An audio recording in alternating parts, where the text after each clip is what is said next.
శాయశక్తుల కృషి చేస్తుంది. కానీ ప్రభుత్వంలో మీరున్నారు, మీ బాధ్యత తప్పకుండా మీరు ఈ ప్రాజెక్టును అడ్డుకొని ఈ రాష్ట్ర ప్రయోజనాలు కాపాడాలని కోరుతూ now I will go to the PPT. Next ఏంటి అసలు బంకచెర్ల ప్రాజెక్ట్ ఏంటి?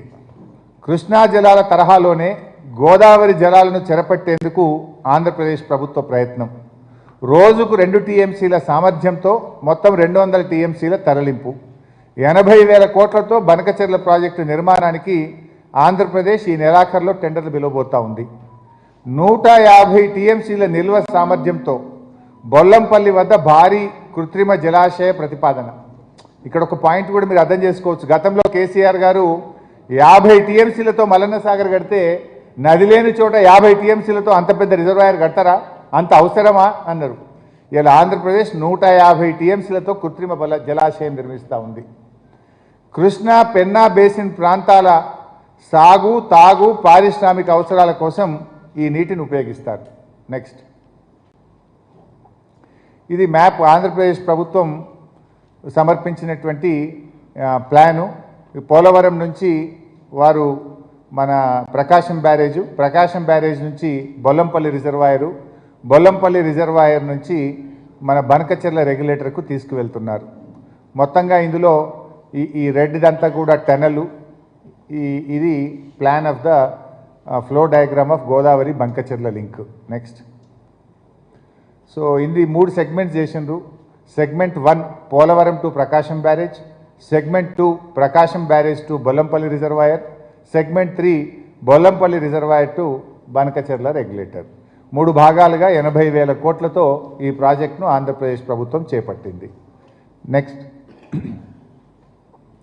ఆంధ్రప్రదేశ్ చంద్రబాబు గారు ఏం చెప్తున్నారు? గోదావరి వరద జలాలనే వాడుకుంటున్నాం. ఇది అబద్ధం, శుద్ధ అబద్ధం. నంబర్ 2, తెలంగాణ ప్రాజెక్టులను గతంలో నేను ఎప్పుడూ అడ్డు చెప్పలేదు. ఇది పరమ అబద్ధం. నంబర్ 3, ఇతర రాష్ట్రాలు బనకచెర్ల ప్రాజెక్టు నిర్మాణానికి అడ్డు చెప్పడం లేదు. ఇది పెద్ద జోకు. ఈ 3 అబద్ధాలే చంద్రబాబు గారు చెప్తున్నటువంటిది, ఆంధ్రప్రదేశ్ ప్రభుత్వం చెప్తున్నటువంటిది. నెక్స్ట్ సో పాయింట్ నెంబర్ 1, ఇందాక వారు చెప్పింది కదా, మేము తెలంగాణ ప్రాజెక్టులను అడ్డుకోలేదు అని చంద్రబాబు నాయుడు గారు చెప్పారు. దానికి ఉదాహరణలు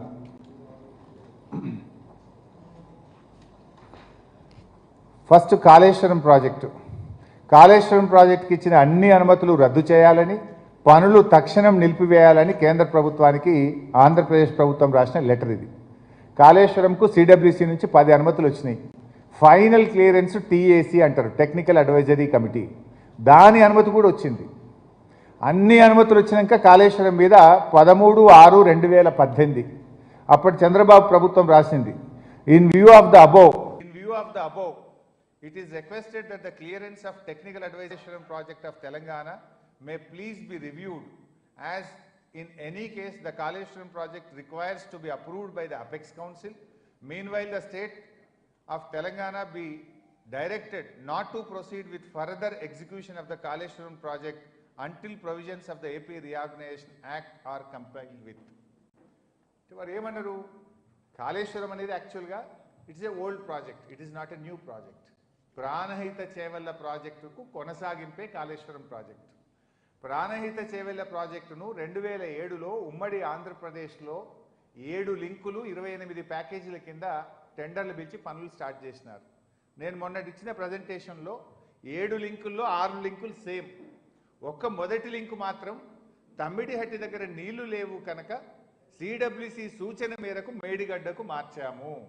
అదొక్క లింకే మారింది కనుక it is not a new project, it is a old project, it is A on going project అని ఆ రోజు ఢిల్లీలో కేంద్ర ప్రభుత్వము గడ్కరీ గారికి మేము చెప్తే అది ఆన్ గోయింగ్ ప్రాజెక్టుగా అంగీకరిస్తూ దానికి అపెక్స్ కౌన్సిల్ మీటింగో పర్మిషనో జిఆర్ఎంబి పర్మిషనో ఇంకోటి అవసరం లేదు, this is A on going project like Polavaram అని ఆ రోజు కేంద్ర ప్రభుత్వం మనకు అన్ని అనుమతులు ఇచ్చింది.